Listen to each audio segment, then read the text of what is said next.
مرحبا بكم أيها الإخوة الصيادون في الجزء الثاني، وبداية عن حكم ذيل الضب المقطوع.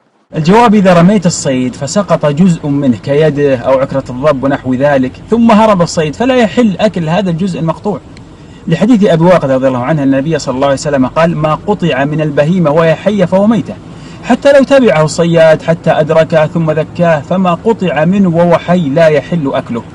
أما لو انقطع هذا الجزء منه ومات في الحال فالجميع حلال. وهكذا السمك والجراد لو انقطع جزء منه وهو حي فالمقطوع حلال طاهر لأن ميتته طاهرة. المسألة السابعة: تنبيه على خطأ مشهور في التسمية. من شروط حل الصيد التسمية: فكلوا مما أمسكن عليكم واذكروا اسم الله عليه. ويكون عند الرمي أو إرسال الجارحة بسم الله والله أكبر. أما من تعمد ترك التسمية فلا يحل صيده. ومن الناس من يظن أن التسمية تكون عند تعبئة البندقية أو عند أول صيد أو عند دخول البستان فقط، كل هذا ليس بصحيح. أما من نسي التسمية فهو معذور إن شاء الله. ربنا لا تؤاخذنا إن نسينا أو أخطأنا. أفتى بذا عالمنا الأواه عبد العزيز البازو ذي فتواه. ويسن أن يزيد والله أكبر. مسألة يا أخوان: لو رميت الصيد فسقط وكان حيا حياة مستقرة فماذا تفعل؟ هل ترميه مرة ثانية أم ماذا تفعل؟ الجواب: إذا سقط حيا حياة مستقرة وتمكنت من الإمساك به وجب عليك أن تذكيه مع رقبته الذكاة الشرعية، لحديث: فإن أمسك عليك فأدركته حيا فاذبحه. أما لو سقط ثم هرب ولم تتمكن من الإمساك به فلك أن ترميه ببندقيتك. وهكذا الكلب إذا صاد وأتى بالصيد وهو حي وجب عليك تذكيته. انظروا يا أخوان لهذا الطائر، لنفترض أن صدناه فسقط في الماء، فما حكمه؟ هل يحل؟ الجواب: قال صلى الله عليه وسلم: إلا أن تجده قد وقع في الماء، فإنك لا تدري الماء قتله أو سهمك، إذن لا يحل. أيها الصيادون، بعض الناس يصيد بالشباك، فما الذي يحل من صيدها؟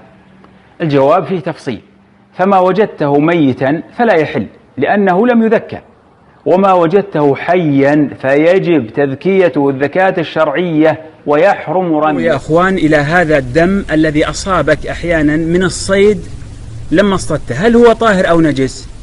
الجواب: إذا كان خرج منه وهو حي فالدم مسفوح وهو نجس لا تصح الصلاة فيه. واستثنى بعض أهل العلم اليسير عرفا لمشقة التحرز منه. أما ما خرج منه وهو ميت فهذا طاهر كالذي في العروق والطحال. أما الدم الخارج من السمك فهو طاهر مطلقا سواء كان السمك حيا أو ميتا. بعض الناس أيها الإخوة يصطاد غزالة أو جاموس، فإذا أتى بها وفتح بطنها وجد فيه جنين ميت مثل هذا الجنين الذي أخرجه الأسد، فما حكم هذا الجنين الذي وجدته ميتا في بطن الغزالة؟ هل يحل أكله؟ الجواب: نعم يحل، ولا يحتاج إلى تذكية جديدة، لقول صلى الله عليه وسلم: ذكاة الجنين ذكاة أمه. انظروا أيها الأحبة، بعض الشباب إذا اجتمعوا يقومون بربط دجاجة أو دخلة أو نحو ذلك مما هو حي، ثم يجلسون يتدربون عليها وهي حية كذا، فما حكم من فعل ذلك؟ الجواب: لعن رسول الله صلى الله عليه وسلم من فعل ذلك. من الأمور التي يجب أن تحذر منها أثناء الصيد الحذر من الإشارة إلى أخيك بالسلاح. قد ثبت عن النبي صلى الله عليه وسلم أنه قال: من أشار إلى أخيه بحديدة فإن الملائكة تلعنه وإن كان أخاه لأبيه وأمه. ومنها كذلك الحذر من اقتناء الكلاب إلا لثلاث. قال صلى الله عليه وسلم: من اقتنى كلبا ليس بكلب صيد ولا ماشية ولا أرض فإنه ينقص من أجره قيراطان كل يوم. وأخيرا أوصيكم يا شباب بالمحافظة على الصلوات في أوقاتها وخاصة الجمعة مع كثرة الذكر، فهو أيسر العبادات لأهل الصيد. واذكروا الله كثيرا لعلكم تفلحون. مع عدم المبالغة في تتبع الصيد وقتل الأوقات، فقد ورد في الحديث: من تتبع الصيد غفل. أسأل الله تعالى أن يوفقني وإياكم للخير، وما شاء الله الدخل اللي أنتم صايدين خلوا شوي للشباب اللي ما جاء معكم، الله يهنيكم.